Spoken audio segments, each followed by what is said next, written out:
Hi friends, welcome back to our channel. Video కనుక నచ్చినట్లయితే తప్పకుండా లైక్ చేయండి.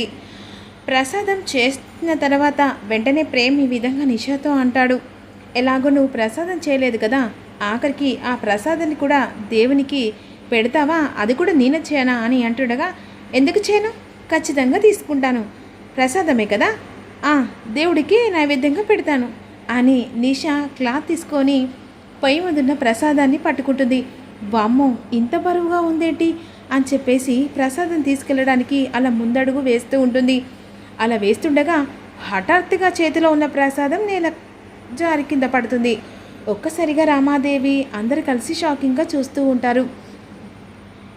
ప్రసాదం కూడా పట్టుకోదా కూడా చేత కాలేదా అని చెప్పేసి ప్రేమ్ కోపంగా అంటుండగా, అది కాదు ప్రేమ్, చెయ్యి బాగా కాలింది, అందుకే చేతిలో నుంచి స్లిప్ అయి కింద పడిపోయింది. అదేంటమ్మా, అలా దేవుని ప్రసాదం నేలకు చేశావు, అపశకునం కదా అని రమాదేవి అంటుండగా ఈలోపు పంతులు గారు వస్తారు. అయ్యో, అపచారం అపచారం, ఇదేంటమ్మా, అమ్మవారికి నైవేద్యంగా పెట్టాల్సిన ప్రసాదాన్ని ఇలా నేలమట్టం చేశారు, ఇక ఏదో అరిష్టం జరగబోతుందమ్మా అని అనేసరికి నిషా షాక్ అయిపోతుంది. రమాదేవి కంగారు పడిపోతూ ఉంటుంది. మరోవైపు అయితే ప్రేమ్ చాలా సంతోషపడుతూ, దేవుడా, ఎలాగైనా నేను మనసుపూర్తిగా కోరుకుంటున్న చామ్నను అర్థం చేసుకుంటే చాలు అని అనుకుంటూ ఉంటాడు. దీనికి పరిష్కారం ఏదన్నా ఉందా అని రమాదేవి అడుగుతుండగా, ఉందమ్మా, కాకపోతే ఇప్పుడు కాదు, ఇంకొక వారం వరకు మళ్ళీ ఒకసారి గుడికి రాండమ్మా, పరిష్కారం పెట్టి ఆ తర్వాత నైవేద్యం వండి ఈసారైనా కరెక్ట్గా అమ్మవారికి నైవేద్యం అప్పచెప్పండమ్మా అని పంతులు గారు చెప్పిన తర్వాత, చాలా థ్యాంక్స్ అండి అని రమాదేవి ఇటువైపుగా వస్తూ ఉంటుంది. ఈలోపు వెంటనే ప్రసాదం చేసిన తర్వాత ఇక అమ్మవారికి తన చేతుల మీదుగా వెంటనే అమ్మవారికి ముట్ట చెప్తుంది. ఇక రమాదేవి కుటుంబం మొత్తం అమ్మవారికి మొక్కుకొని చామంతి పెట్టిన ప్రసాదం ఇక పంతులు గారు అందరికీ ఇస్తాడు. అప్పుడు తను చేతిలో పట్టుకొని రమాదేవి ఇటువైపుగా వస్తూ ఉంటుంది. చామంతి ప్రసాదం చేసి అమ్మవారికి ముట్ట చెప్పిన తర్వాత ఎదురుపడేసరికి చామంతిని చూసి ప్రేమ్ షాక్ అయిపోతాడు. ఎదురుపడ్డ రామాదేవి చామంతిని హేళన చేస్తూ, ఓహో, ఇక్కడ చేరారా, ఇప్పటికైనా అర్థమైందా నీ స్థాయి ఏంటో అని హేళన చేస్తూ ఉంటుంది. ఏముందంటే, ఇలాంటి వాళ్ళు ఈ గుళ్ళ చుట్టూ కదా తిరిగేది, తిండి తికము లేక పాపం గుడి చుట్టూ తిరుగుకుంటూ గుళ్ళో పెట్టిన ప్రసాదాలు తింటూ అలా కాలాన్ని ఎరచుపుస్తూ ఉంటారు అని నిష హేళన చేస్తుండగా, అవును నిష, నువ్వు చెప్పింది కరెక్టే, పాపం ఎప్పుడు తిన్నారో ఏంటో, ఇగో నేను 100 రూపాయలు ఇస్తున్నా, ఈ 100 రూపాయలతో నీ కడుపు నింపుకోండి అని ఈ విధంగా హేళన చేస్తూ రామాదేవి చామంతి చేతిలో 100 రూపాయలు పెడుతుంది. పంతులు గారు వాటి వైపుగా వెళ్తుండగా పంతులు గారిని పిలిపిస్తుంది. పిలిచి, పంతులు గారు, ఇది అన్నదానానికి అందులో కలపండి అని రామాదేవి ఇచ్చిన డబ్బులు పంతులు గారికి ఇచ్చేసరికి షాకింగ్గా రామాదేవి చూస్తూ ఉంటుంది. నేను ఇచ్చిన డబ్బు నాతోనే హేళనగా మాట్లాడతావా, నేను తలుచుకుంటే బెగ్గర్ కూడా చేయగలను, ఈ బెగ్గర్ నేను అమ్మవారికి పెట్టిన ప్రసాదమే, ఆ ప్రసాదమే మీరు తిన్నారు, ఈ బెగ్గర పెట్టిన ప్రసాదమే అని చేతిలో ఉన్న ప్రసాదాన్ని గుర్తు చేస్తుంది చామంతి. అసలు ఏమనుకుంటున్నావే, నీకు ఎవరిని చూసే నీకు ఇంతగానం, నా ఆత్మాభిమానం చూసి నేను ఇలా మాట్లాడుతున్నాను, నన్ను బెగ్గర చేస్తా అని చెప్పేసి మీరు సవాల్ విసురుతున్నారు కదా, ఎవరు ఎలాంటి బెగ్గర్లో ఎవరు ఎలా నుంచలే వస్తారో ఆ దేవుడు ఒక్కడు చూస్తాడులేండి అని అమ్మ రా చెప్పేసి శ్యామలను తీసుకొని వెళ్తుంది.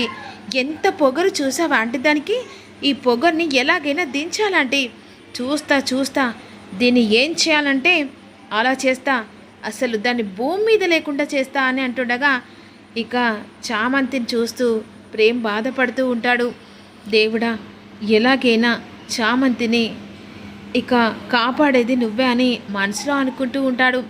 ఈలోపు వెంటనే ఎగ్జామ్ స్టార్ట్ అవుతుంది కదా, చామంతి కాలేజ్కి వెళ్తుంది. ప్రేమ్ అందరికీ ఇక పేపర్లు ఇచ్చిన తర్వాత అదే సమయానికి ఇక రాస్తుండగా తన చేతికి గాయం అవుతుంది. ఒక్కసారిగా గాయం నుంచి బ్లడ్ వస్తూ ఉంటుంది. అలా పేపర్ మీద పడుతుండగా, ఇప్పుడు నువ్వు ఎలా రాస్తావు, ఈ విషయం ప్రిన్సిపల్కి చెప్తానని అలా వెళ్తుండగా, అవసరం లేదు, నేను చెప్పుకోగలను అనే విధంగా చామంతి ప్రిన్సిపల్ దగ్గరికి వెళ్తుంది. సార్, నా చేతికి గాయమైంది, ఇక నా తరపున ఎవరినన్నా రాసే రికమెండేషన్ చేయరా? అదేంటమ్మా, ఇప్పటికిప్పుడు వచ్చి ఎవరినైనా రికమెండేషన్తో రాయమంటే ఎలా రాస్తారు?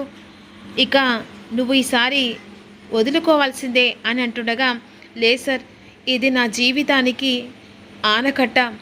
ఇప్పుడు నేను ఈ ఆనకట్టను దాటి నా జీవితంలో అడుగుపెట్టి తొలి విజయం సాధించాలి సార్, ప్లీజ్ సార్ అని విధంగా రిక్వెస్ట్ చేస్తూ ఉంటుంది. వెంటనే ప్రేమ్ మాత్రం చామంతి తన అనుకున్న లక్ష్యానికి చేరాలని చెప్పేసి వెంటనే ఎగ్జామ్ రాస్తూ ఉంటాడు.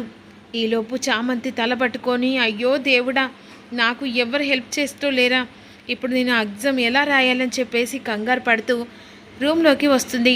అలా వచ్చేసరికి ఒక్కసారిగా అక్కడ ప్రేమ్ ఎగ్జామ్ రాస్తూ ఉంటాడు. నువ్వెందుకు రాస్తున్నావని గొడవ చేస్తూ ఉంటుంది. ప్రేమ్ కోపంగా చామంతి వైపు చూసేసరికి ఇక చామంతి సైలెంట్గా బయటికి వెళ్ళిపోతుంది. అందరు రాసిన తర్వాత ప్రేమ్ వెంటనే అందరి పేపర్ కలెక్షన్ చేసుకుంటాడు. అక్కడి నుంచి వెళ్తుండగా వెంటనే నిషే విధంగా ప్రేమ్ను నిలదీస్తూ, ఏంటి దాని ఎగ్జామ్ నువ్వెందుకు రాసావు? ఇప్పుడు తను నాకు స్టూడెంట్ బాధ్యత నేను తీసుకోవాలి, అంతేకాని నువ్వు వేరేలా అపార్థం చేసుకొని ఎందుకు రాసావనేది ఇక్కడ ఇది క్లాసు, నీవు నా స్టూడెంట్వి, అలా చెప్పేసి నువ్వు నన్ను నిలదీసేది కాదు, అర్థమైందా? స్టూడెంట్ బాధ్యత ఎవరికి ఉంటుంది, ఆ బాధ్యత నేను తీసుకొని ఇప్పుడు చామంతి ఎగ్జామ్ నేను రాశాను అని కోపంగా ప్రేమ్ నిషా మీద గట్టిగా అరుస్తాడు. ఓహో, నువ్వు ప్రేమతో రాసావో స్టూడెంట్ అని బాధ్యతతో రాసావో నాకు తెలియదనుకుంటున్నావు ప్రేమ్.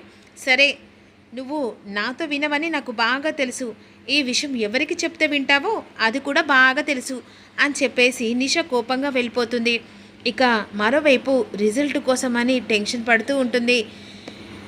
దేవుడా, ఎలాగైనా ఇందులో పాస్ కావాలని చెప్పేసి కంగారు పడుతుండగా, మరోవైపు ప్రేమ్ చామంతి రిజల్ట్ కోసం అని చెప్పేసి వెంటనే తెలుసుకుంటాడు. చామంతి పాస్ అయినట్టు మార్కులు అవుతాయి, అంతేకాదు తను ఫస్ట్ ర్యాంక్ అని కూడా వస్తుంది.